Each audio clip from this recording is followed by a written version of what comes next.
Hello neighbors, it's Brad here at eTrailer, and today we're taking a look at installing the Airlift WirelessONE air compressor system for rear air helper springs on a 2024 Ford F-250.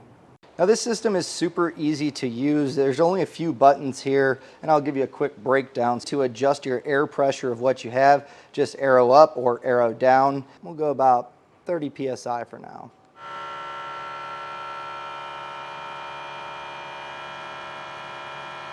We have 3 presets. So if, say, you have 3 different trailers, maybe a boat, an RV, and a utility trailer, you can set those presets just by holding this single button down for 3 seconds. Your second preset, you would do it with this. And then your third preset, you would hold these down together for 3 seconds. And that way you can get those prepped for whatever trailer you're going to be using. What's really nice about a system like this with Bluetooth capabilities is not only can you mount this up on your visor and you can adjust on the fly, but if your kids get a hold of this or you lose this or whatever it may be, battery's dead, you can still use the mobile app from Airlift and it's going to control the compressor all the same. So it's really nice to have a few different options to be able to get your bags to work.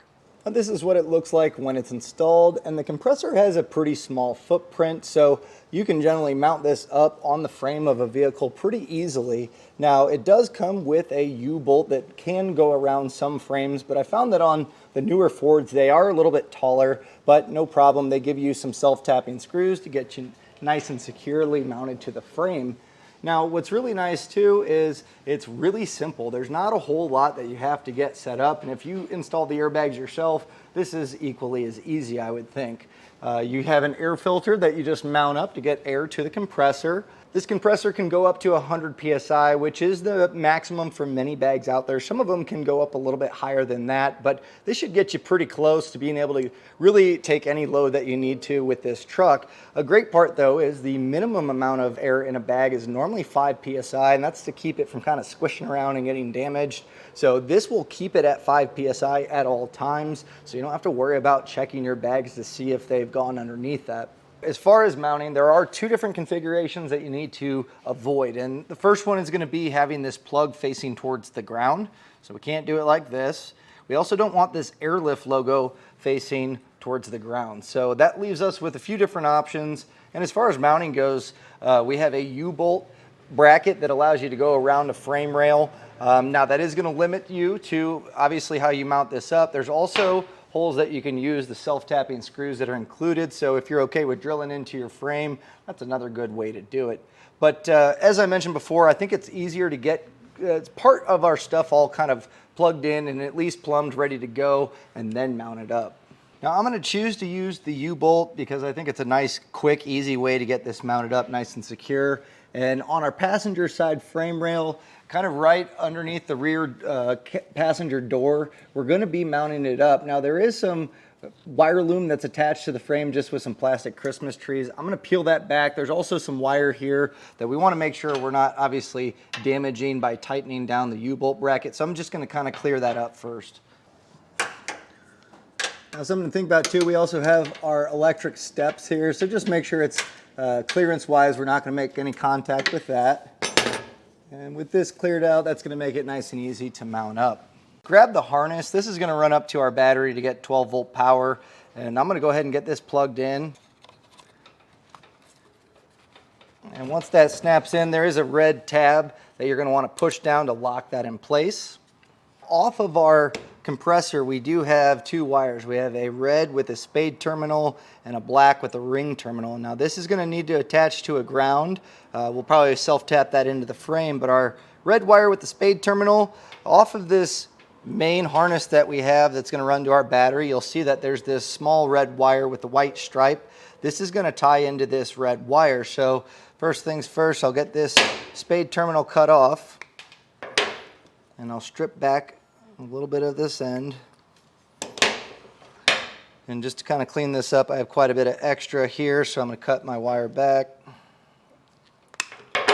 I'll strip this.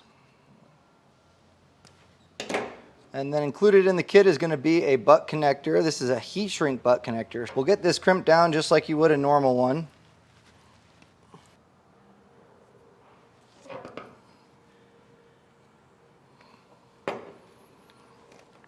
And then once you have it crimped, you're going to take a heat gun and heat this up, and that's going to cinch these ends, creating a nice watertight seal for our electrical connection.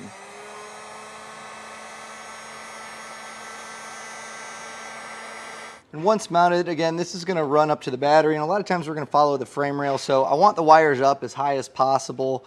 And what's included is going to be these little zip tie plastic push pins. So we'll get this pressed in, and this is going to make a nice mounting spot for a zip tie.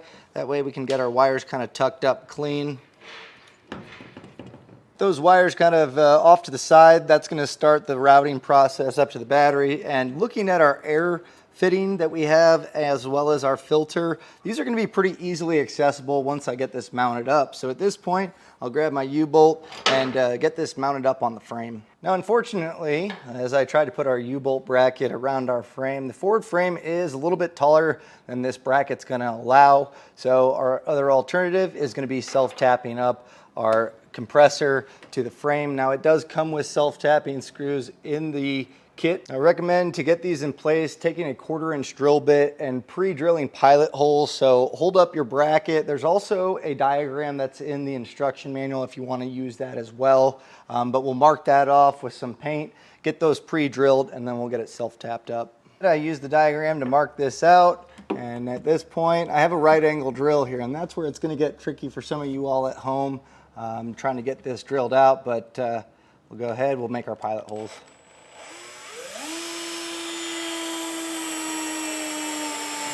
And with those pilot holes made, we'll get our self-tappers all lined up.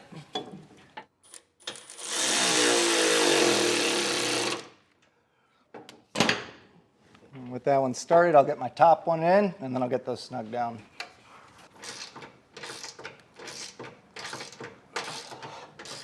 Before we get our electrical connections ran, let's go ahead, we can get our air filter mounted up. And this is going to live somewhere where there's not a lot of moisture. And a lot of times, if you can kind of tuck it up in this area or in between the bed, kind of high up, that's going to be key. And that's going to go off this barb fitting from the bottom of our compressor. But we do need to attach the barb fitting onto the filter. So you can grab this. It's just plastic thread, so you don't have to get crazy here. No thread tape necessary, and I'm able to hand tighten this all the way. And with this Airline tube, it's the shorter one. It's a little bit more flexible than the harder lines that you're going to run to the bags. What I recommend doing is plug it into the bottom barbed fitting here. And I'm also going to plug it into our air filter. And the reason being is, as we tuck this up, you kind of want to add just a few loops in here with the excess. And that way, when the air filter's up here, if it pulls in any moisture, it's going to pool it at the bottom of the line rather than going into the compressor long term. So I'll get mine mounted up and show you how it looks. Our air filter has a plastic clip, and I was able to use one of the factory holes that's on the inside to just kind of snap that in. I zip tied it up using this portion of the body mount and just kind of got this nice and clean. I used one of those plastic push pin zip tie holders here just to kind of make sure that our lines aren't rubbing or chafing long term. So with these loops in here, that should capture the moisture. Now I'll go ahead, I'll get our wires ran up to the battery, and I'll show you how I ran it and also how to connect it. We also need to make sure we're getting our ground wire attached off of those 2 wires from our compressor. So we already have the ring terminal here. We have a self-tapping screw that's included in the kit, but I do recommend pre-drilling out a hole using a small drill bit. It's going to make it a lot easier to get this grounded.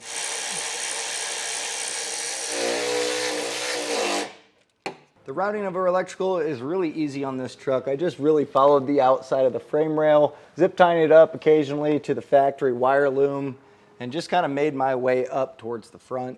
Now, where the front body mount is, I went on the inside towards the middle of the vehicle, and then from here you can run it up into the engine bay. You can actually peel back this inner fender liner, and it's a pretty straight shot up to the battery. So I'll lower down the truck and I'll show you the rest of the connections. I ended up pulling our wires up in the corner of our engine bay and just kind of wrapped it around this box. I put some wire loom just to kind of make it a little bit cleaner. And you're going to have an extra bit of wire, quite a bit of it. So feel free to cut that back because we're just going to attach to the battery here. And also, when cutting your wire, the pink wire is meant for tying into a fuse that's powered when you have the ignition on. And that's essentially going to make sure that that compressor doesn't kick on until you have the key in the on position or the ignition on.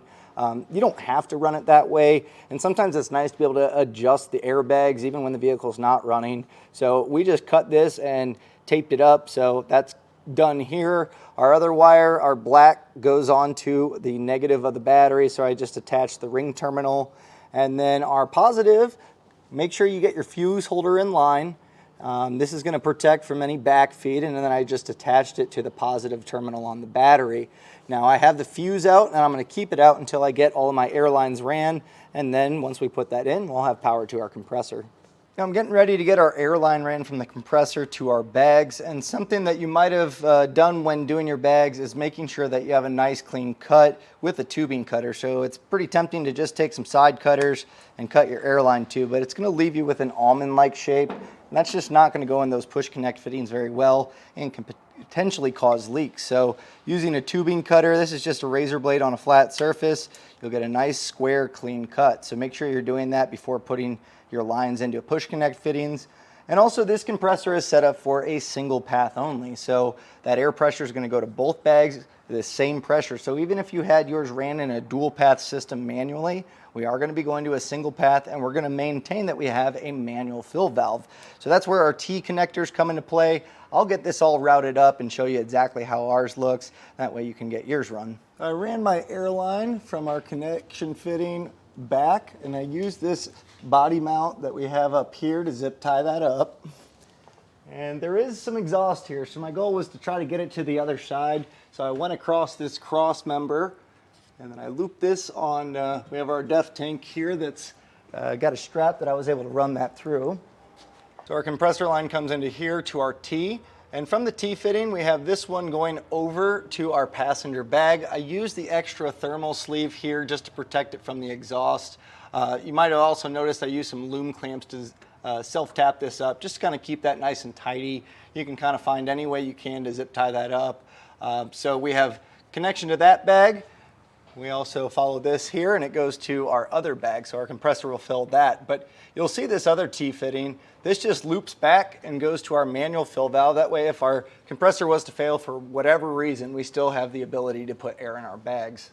Now we have all of our connections made on electrical and air, so grab your controller, and we're ready to put the fuse in our fuse holder. And with that in place, we'll go ahead, push the button, any button on this controller, and we need to pair it. So we can see right away it brings up 176. This is just the number that we're looking to do. That's going to pair it here. So I just push the button, initiate this pair. Now sometimes this has connectivity issues on the first pairing, and what you're going to want to do is pull the fuse out and let that reset for a little bit and then try again. You do have a 3-minute window once you put the fuse in for this to pair, so we'll see what happens here. It's still in the pairing process.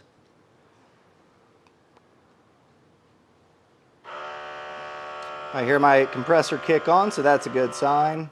And once it says pairing successful, it's going to bring up the PSI here, and 5 is going to be the minimum. This is really nice because most bags require at least 5 PSI in them at all times, and this is going to always kick it on, making sure that it at least maintains that.